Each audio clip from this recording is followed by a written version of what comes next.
വീട്ടിൽ നിന്ന് ഒരു ചെറുകിട സംരംഭം തുടങ്ങാൻ ഉദ്ദേശിക്കുന്നവർ വലിയ പ്രോഡക്റ്റുകളൊന്നും എടുത്തുകൊണ്ട് പോകാതിരിക്കുക, അല്ലെങ്കിൽ തുടങ്ങാതിരിക്കുക. കാരണം നിങ്ങൾക്കതിനെക്കുറിച്ചുള്ള എക്സ്പീരിയൻസ് ഇല്ല, നിങ്ങൾക്കതിൻ്റെ ഫീൽഡ് അറിയില്ല, നിങ്ങൾക്കതിൻ്റെ മാർഗങ്ങൾ അറിയില്ല. ഇനി അറിയാമെങ്കിൽ പോലും വലിയ തുക മുടക്കി തുടങ്ങാതിരിക്കുക. ചെറിയ തുകയ്ക്ക് വീട്ടിൽ തുടങ്ങാൻ പറ്റുന്ന ബിസിനസ്സുകൾ ചെയ്യുകയായിരിക്കും ഉത്തമം.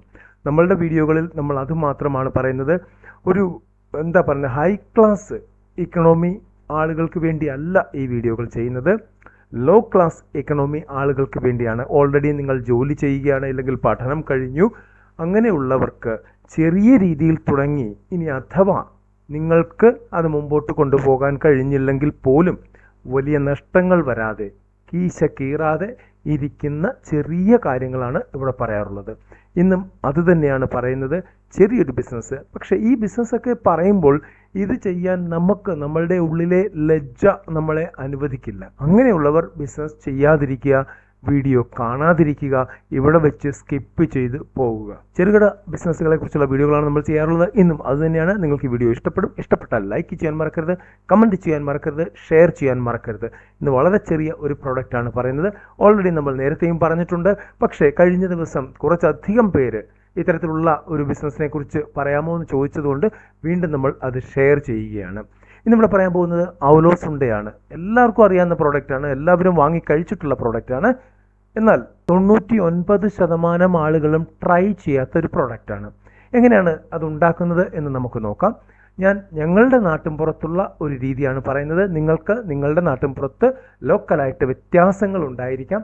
ആ വ്യത്യാസം വെച്ച് തന്നെ നിങ്ങൾ ചെയ്യണം. ഇനി അഥവാ ആ വ്യത്യാസം വെക്കാതെ ഞാൻ പറയുന്ന രീതിയിൽ ചെയ്താൽ പോലും സ്പെഷ്യൽ ആയിട്ടുള്ളൊരു പ്രോഡക്റ്റായിട്ടത് മാറും. ഓക്കെ, ഇവിടെ നമുക്ക് വേണ്ടത് അരിപ്പൊടിയാണ് വേണ്ടത്. 1 കിലോഗ്രാം വേണം. ശർക്കര വേണം നമുക്ക് 1/2 കിലോഗ്രാം. പിന്നെ വേണ്ടത് ഏലക്കാപ്പൊടി വേണം ഒരു 1/2 ടേബിൾ സ്പൂൺ, അല്ലെങ്കിൽ 1 ടേബിൾ സ്പൂൺ ഇട്ടാലും കുഴപ്പമൊന്നുമില്ല. പിന്നെ വേണം 2 തേങ്ങ വേണം. പിന്നെ വേണ്ടത് ജീരകമാണ്, 2 ടീസ്പൂൺ ജീരകം. ജീരകത്തിന് മാത്രം നിങ്ങൾ ശ്രദ്ധിക്കണം. ജീരകത്തിന് ഇപ്പോൾ ഭയങ്കര വിലയാണ്. അപ്പോൾ അതുകൊണ്ട് തന്നെ ആ ജീരകം നമുക്ക് ലൂസായിട്ട് കിട്ടുന്നുണ്ട്, പാക്കായിട്ട് കിട്ടുന്നുണ്ട്. എന്നാൽ ചെറിയ പാക്കിൽ ഓൾറെഡി വന്ന ജീരകം കടകളിലുണ്ടെങ്കിൽ അത് മേടിക്കുക. അതിന് വളരെ വിലക്കുറവാണ്, ശ്രദ്ധിക്കുക. ഓക്കെ, ഇനി എന്താ ചെയ്യേണ്ടത് എന്ന് നോക്കാം. തേങ്ങ നമ്മൾ ചിരകിയെടുക്കണം. അരിപ്പൊടിയും തേങ്ങ ചിരകിയത് നന്നായിട്ട് തിരുമ്മി യോജിപ്പിച്ചെടുക്കുക. നമ്മുടെ കൈകൊണ്ട് തന്നെ ചെയ്യേണ്ടി വരും. പിന്നെ നമുക്ക് വേണമെങ്കിൽ മറ്റേ ഹാൻഡ് ബീറ്റർ അല്ലെങ്കിൽ വിസ്ക് ഉപയോഗിച്ചും ഇത് ഇളക്കിയെടുക്കാൻ പറ്റും. എന്നാലും നമ്മുടെ കൈ ആയിരിക്കും ഏറ്റവും നല്ലത്. കയ്യിലൊരു ഗ്ലൗസ് അണിഞ്ഞുകൊണ്ട് വേണം ഇത് ചെയ്യാനായിട്ട്. ഇത് യോജിപ്പിച്ചതിന് ശേഷം ഒരു 1/2 മണിക്കൂർ മാറ്റിവെക്കുക. അതിനുശേഷം നന്നായിട്ട് ഈ പൊടി ഒന്ന് വറുത്തെടുക്കണം. ശർക്കര പാനീയമാക്കി വെച്ചിട്ടുണ്ടായിരിക്കണം ഇൻ ബിറ്റ്വീൻ.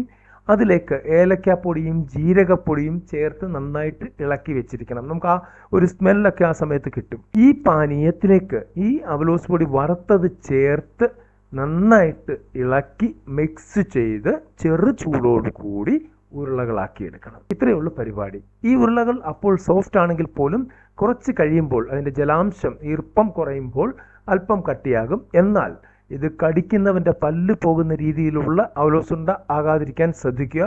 ഈ പറഞ്ഞ അനുപാതത്തിൽ ചെയ്യുകയാണെങ്കിൽ തീർച്ചയായിട്ടും സോഫ്റ്റ് ആയിട്ടുള്ള അവലോസുണ്ട തന്നെ നിങ്ങൾക്ക് ലഭിക്കും. ഇനി ചെയ്യേണ്ടത് എന്താണ്? ഇത് നമ്മൾ ഉരുട്ടി ഉരുളകളാക്കി മാറ്റി വെച്ചു. ഒന്ന് നല്ലപോലെ തണുത്തോട്ടെ. തണുത്തതിന് ശേഷം നമ്മൾ 60 മൈക്രോണിന് മുകളിലുള്ള പ്ലാസ്റ്റിക് കവറുകളിലാക്കി സീൽ ചെയ്ത് നമ്മളുടെ ബ്രാൻഡ് സ്റ്റിക്കറും കാര്യങ്ങളൊക്കെ ഒട്ടിച്ച് നമുക്ക് വിതരണത്തിനെത്തിക്കാം. അപ്പോൾ അതിനു മുമ്പ് ചെയ്യേണ്ടത് ഓൾറെഡി മാർക്കറ്റിലുള്ള അവലോസുണ്ട ഏതെങ്കിലും ഒരു പാക്കറ്റ് വാങ്ങിക്കൊണ്ടുവരിക. അതിനകത്ത് നിങ്ങൾക്ക് എഴുതേണ്ട ഡീറ്റെയിൽസ് എല്ലാം കാണും.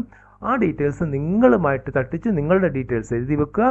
അതിനകത്ത് എക്സ്പയറി കാണും, അതുകൂടാതെ ബാച്ച് കോഡ് കാണും, അതിൻ്റെ ഡേറ്റ് ഓഫ് മാനുഫാക്ചറിങ് കാണും, പിന്നെ എത്ര ഗ്രാം വേണമെന്നുള്ളത് കാണും, ഇല്ലെങ്കിൽ എത്ര ഉണ്ടയാണ് എന്നുള്ളത് കാണും, കമ്പനിയുടെ പേര് കാണും, കസ്റ്റമർ കെയർ നമ്പർ കാണും. ഇതൊക്കെ അതിനകത്തുണ്ട്.